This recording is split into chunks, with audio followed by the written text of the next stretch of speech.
Hey, back in the home kitchen today because I've got something really strange to show you. I went off to my weekly visit for the farmer's market like I normally do, but I made the mistake of going on Monday this week.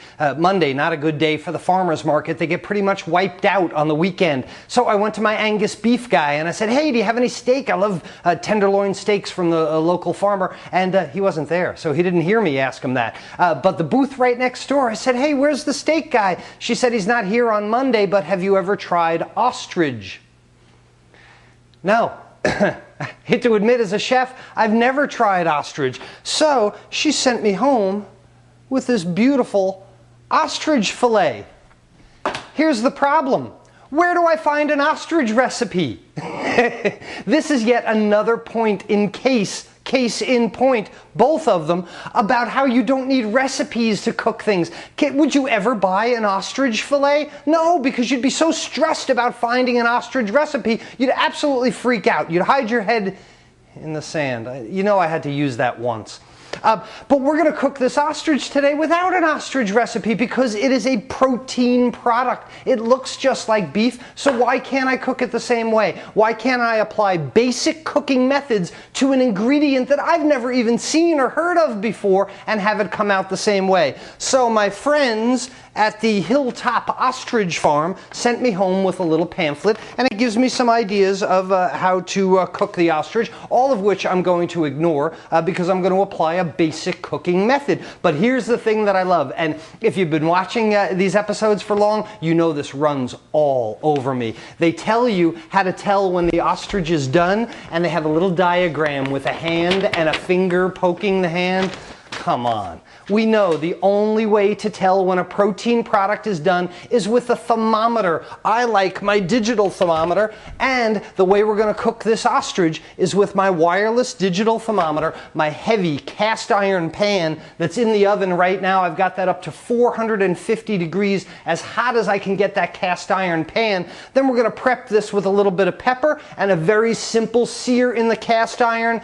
Thermometer stuck in it, and when it goes doot doot doot, it's done. It doesn't matter if it's ostrich or beef or bison or any of it. I don't need a recipe because I have basic cooking methods and I have a quantifiable way to tell when it's done. First thing I'll do, like any protein product, any cut of meat, I don't care that it's ostrich, this will be interesting, but let's coat it with a little bit of fat. Some olive oil just to coat it. This will help in browning a little bit. Seal it up with some fat. And then secondly, let's get my pepper mill. Love the big pepper mill. And let's coat both sides of this with a little bit of pepper, and then we'll add a little bit of salt to it just for some flavoring, and then start to look at our cast iron pan in the oven. Lastly, a little bit of salt on my ostrich fillet. I know that's going to draw some moisture out, but I also know that it's going to add some flavor to it. I've never had ostrich, I've never cooked ostrich before, but I don't need a recipe, I just need a basic method.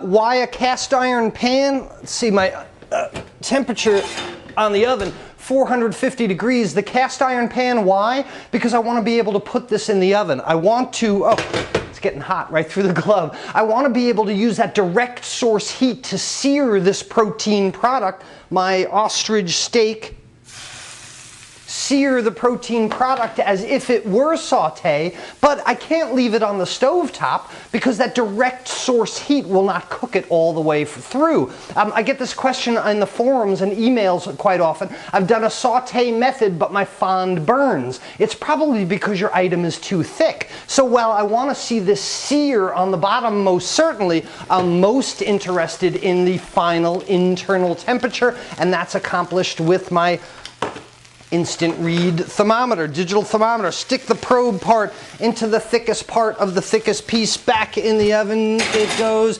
Here's the transmitter on the outside of the oven, and my temperature probe here.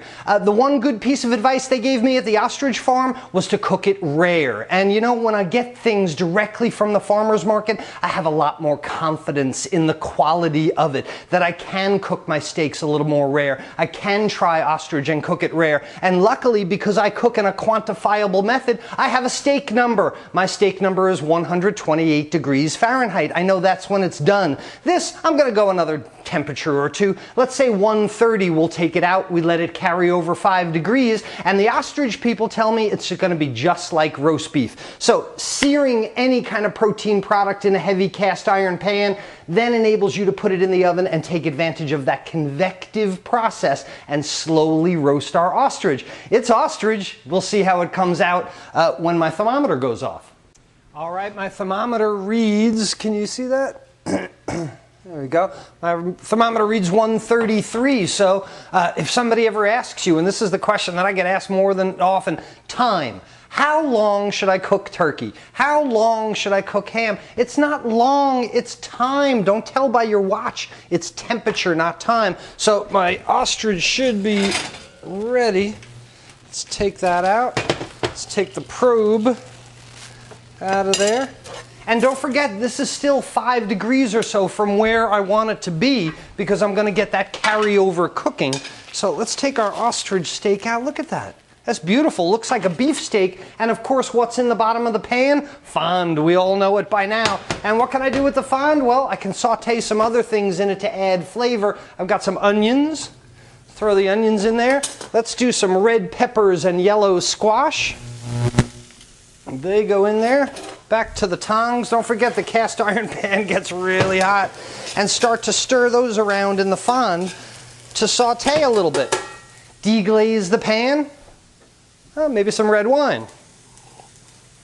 Yes, that's red wine. To deglaze the pan with. And see how this is residual heat from the oven. I don't have the burner on top of the stove. This is just the residual heat from the pan. And lastly, I've got a little bit of beef broth here. I'll add that to the pan to add a moist cooking method. And return this to the oven to roast those vegetables just a little bit. Let's take a look at our ostrich and see if this is any different than beef. All right, here's that nice ostrich fillet that looks beautiful. Looks just like beef, doesn't it? Let's give it a carve on a nice slight bias. Serrated slicing knife is the knife for the job. Look at that beautiful temperature. That is exactly what I was looking for. That nice rare temperature. This is accomplished with a thermometer and not with a clock. And at plate up, I have this beautiful ostrich. Excuse me. I've decided to serve it with our squash and red pepper julienne, deglazed with red wine and a little beef broth. And I made myself a really nice rice dish. I got a 4 rice blend at the farmer's market, and I put some cranberries in it as well because the ostrich seemed like a little strange gamier kind of thing. And here's our plate with our ostrich steak. 4 kinds of rice with cranberries in it, and red pepper and squash fillet. So don't be afraid of ostrich. Don't hide. I won't do it again. Don't be afraid of ostrich because it's basic cooking methods. When you cook with basic cooking methods, then you can pick any ingredients. Try wild boar. Try all kinds of stuff you never heard of because I've never had ostrich, and I hate to admit in the years of cooking I've never cooked ostrich, but somebody presented me with the opportunity to do something new and I seized it. What did I call upon? My basic cooking methods. I cooked this ostrich steak in the time it would take you to search for an ostrich recipe. So yet more proof that recipes don't work. Basic cooking methods always empower you over recipes, especially if you want to make ostrich. Man, that was different than anything I have ever had before, and if you come to webcookingclasses.com tomorrow, check out my blog. I'll be talking about it more. Ostrich, a brand new thing for me. It was interesting.